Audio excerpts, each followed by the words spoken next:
I've never liked parties much, but for Sophia, I showed up smiling, joking, even wearing that stupid linen shirt she said made me look less serious.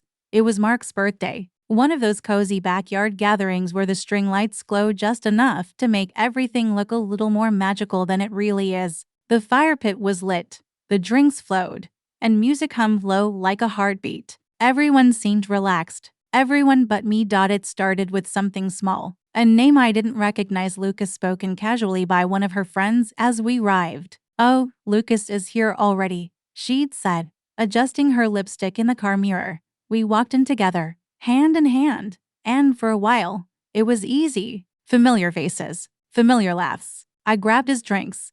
We mingled. I watched her light up the way she always did when people were watching. But as the evening unfolded, a subtle shift began. She kept drifting toward him. Lucas. At first, I thought I was imagining it. I wanted to be imagining it. But I wasn't. He was tall, slightly older than most of us, maybe mid-30s, with that casual confidence some men carry like a cologne. And Sophia? She became lighter around him, brighter, a little too bright. The kind of bright that used to be mine. The touches weren't overt, just a brush of her fingers on his sleeve when she laughed, a playful shove when he made a joke. And the laughter, it wasn't just friendly. It had that edge I recognized because I'd once been the one on the receiving end of it. I stood across the patio, talking to a friend about nothing in particular, my eyes catching her every time. She didn't even look guilty. That's what stung most. She looked alive, free, like I wasn't even in the room. I kept smiling, kept nodding at the right moments. But inside, something was starting to calcify. Not jealousy, clarity. And clarity is sharper than rage. I didn't make a scene. I didn't interrupt. Instead, I watched. Not out of weakness, but discipline. Every little gesture, every look between them, like I was collecting data in my own mind. By the time dessert came out, and people were toasting Mark with slurred stories and lazy laughter, I already knew. This wasn't an accident. This wasn't her being polite. She was choosing it bit by bit,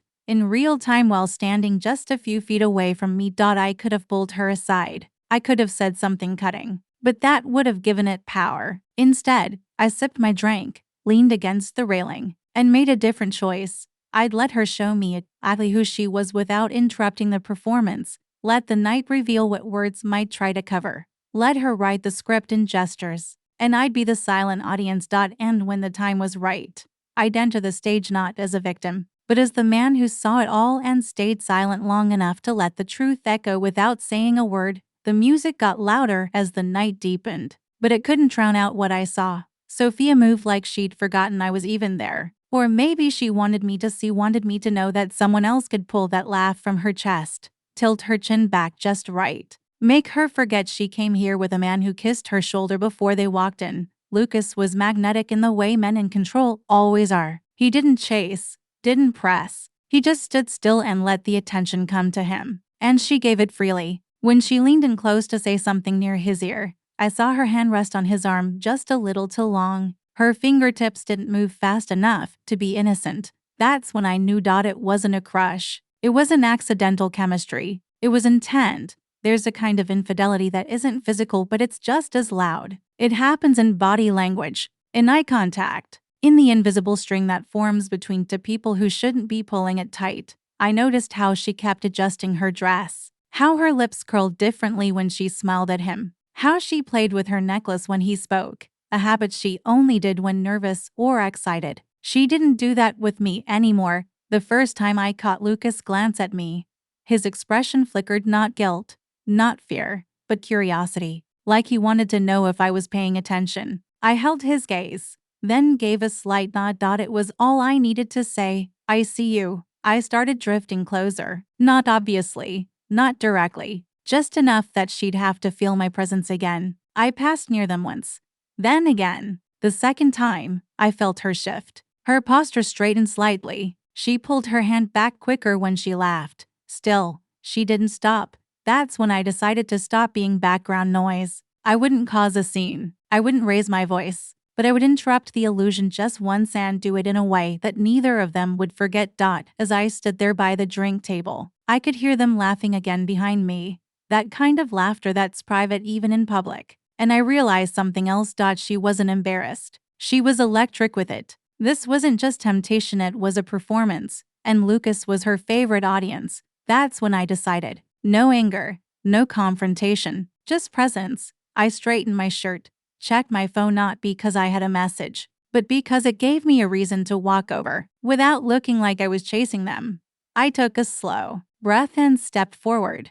Let them see what it feels like when the man they forgot wasn't blind. Let them feel the weight of being watched, not with rage, with clarity. The ground felt firm beneath me as I walked across the yard, measured steps, not rushed. I passed people laughing, a couple dancing barefoot in the grass, and a group huddled around the fire pit roasting marshmallows. None of it registered. Sophia and Lucas stood near the patio's edge under the ember glow of a hanging bulb. She was mid-laugh again, one hand lightly brushing his chest as if they were deep into some inside joke. Lucas leaned just a bit too close. That's when I stepped into their orbit. I didn't say her name. I didn't clear my throat. I simply stood beside them, checking my phone with a neutral expression, then looked up, calm and composed. Lucas glanced at me first, eyes narrowing slightly in recognition. Sophia froze a beat later, as if a cold wind had passed through her spine. Her smile didn't drop immediately, it faded slowly, like a candle realizing it's out of wax. I slipped the phone into my pocket and extended my hand toward Lucas. "You must be Lucas," I said evenly. "I'm Sophia's husband." The silence that followed cracked louder than a shout. Lucas hesitated before shaking my hand, the grip limp. His mouth opened slightly like he wanted to explain something that hadn't been asked. He didn't. Sophia's lips parted. No words came out. I turned to her just for a moment. No anger, no accusation, just a look, one that said everything. Then I smiled politely and added, "Mind if I steal her for a moment?" She nodded stiffly. We walked through the patio together in silence, her heels tapping awkwardly on the stone. Eyes followed us. Conversations quieted. The warmth of the party seemed to dim as we passed through it. I didn't touch her, didn't rush her, just walked calmly toward the front gate, where the sounds of the party dulled behind us. The night air was colder than before. She finally spoke, her voice thin. I didn't mean anything by it. I looked straight ahead, not stopping. "You don't need to explain," I said. "Just walk." There was no need to accuse her. She'd already lived the entire accusation in real time. That moment when I introduced myself to Lucas without raising my voice, when her entire game collapsed in front of everyone without me lifting a finger, that was enough. I didn't need to fight for dignity. I'd never given it away. We reached the sidewalk. She looked like she wanted to cry, or scream, or run. I did none of those things. I simply turned to her and said, "Let's go home." And for the first time that night, she followed.